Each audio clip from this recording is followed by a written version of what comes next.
पश्चिम बंगाल में हुए एक बहुत बड़े वोटर लिस्ट विवाद की तह तक जाएंगे।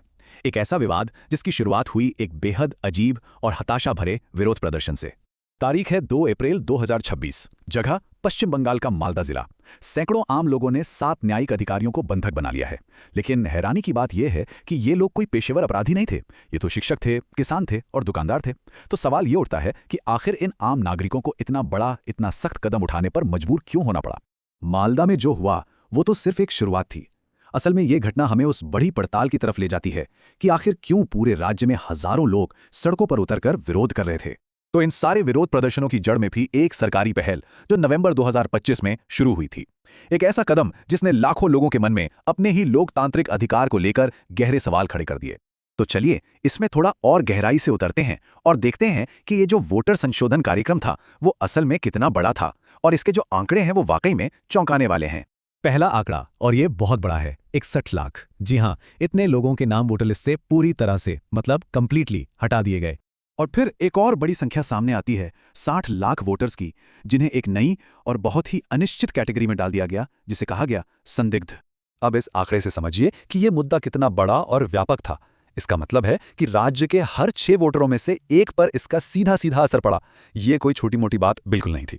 तो सवाल ये है कि इतने बड़े पैमाने पर ये जो बदलाव हो रहे थे, इनके पीछे था कौन? कोई इंसानी अधिकारी? नहीं, इसके पीछे था एक सॉफ्टवेयर जो लाखों लोगों के वोटिंग के अधिकार का फैसला कर रहा था।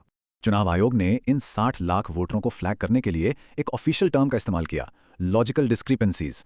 सुनने में थोड़ा भारी लगता है, पर इसका सीधा सा मतलब था कि सॉफ्टवेयर को उनके रिकॉर्ड्स में कुछ गड़बड़ियां मिली थीं। लेकिन हैरानी की बात तो ये थी कि फ्लैग करने के जो कारण थे वो अविश्वसनीय रूप से बहुत मामूली थे। सोचिए, किसी के नाम की स्पेलिंग में बस एक छोटा सा अंतर, या फिर पिता और बेटे की उम्र में थोड़ा बहुत फर्क, जो भारत जैसे देश में सरकारी दस्तावेजों में होना एक बहुत ही आम बात है। बस इतनी सी वजह किसी को संदिग्ध वोटर बनाने के लिए काफी थी। और शायद सबसे गंभीर बात जो सोर्स की रिपोर्ट में सामने आई वो ये थी कि चुनाव आयोग को कथित तौर पे ये पता ही नहीं था कि ये सॉफ्टवेयर कितना सटीक है, 60% या 95%। इसे बिना पूरी तरह जांचे परखे ही इस्तेमाल किया जा रहा था। और इस सॉफ्टवेयर की सबसे बड़ी नाकामी 24 मार्च की शाम को देखने को मिली। जब इसे चलाया गया तो एक पल के लिए इसने राज्य के लगभग हर एक वोटर को, मतलब पूरे 7 करोड़ वोटर्स को अयोग्य घोषित कर दिया। बाद में इसे एक तकनीकी गड़बड़ी कहकर ठीक तो कर दिया गया, लेकिन इसने सिस्टम पर एक बहुत बड़ा सवालिया निशान लगा दिया। तो अब आते हैं इस कहानी के सबसे बड़े विरोधाभास पर। एक तरफ था कार्यक्रम का बताया गया लक्ष्य और दूसरी तरफ थे वो सच जो सोर्स की जांच में डेटा से सामने आ रहे थे। यहां पर एक बहुत साफ अंतर दिखाई देता है। देखिए, कार्यक्रम का घोषित उद्देश्य था बांग्लादेश से आए अवैध आप्रवासियों की पहचान करना, लेकिन डेटा के विश्लेषण से पता चला कि सबसे ज्यादा प्रभावित समूह कथित तौर पर हिंदू दलित शरणार्थी थे, यानी मतुआ समुदाय। और सोर्स से मिला ये एक आंकड़ा दिखाता है कि एक ही इलाके में सॉफ्टवेयर का असर कितना अलग अलग था। जैसे कि रानीनगर में, जहां हिंदू बहुल बूथों पर सिर्फ 3% वोटरों को फ्लैग किया गया, वहीं मुस्लिम बहुल बूथों पर यह आंकड़ा बढ़कर चौंकाने वाले 58% तक पहुंच गया। अब इस विवाद के दोनों पहलुओं पर नजर डालते हैं, क्योंकि ये सिर्फ असली वोटरों को हटाने के बारे में नहीं था, बल्कि कथित तौर पर अवैध रूप से कुछ नए वोटरों को जोड़ने के बारे में भी था।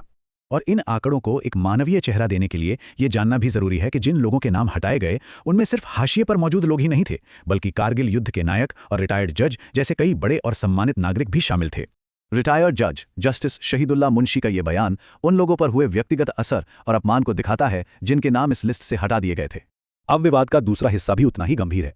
एक तरफ आरोप था कि असली वोटरों को हटाया जा रहा है, तो वहीं दूसरी तरफ ये भी आरोप लगे कि कथित तौर पर दूसरे राज्यों से अवैध रूप से नए वोटर जोड़े जा रहे हैं।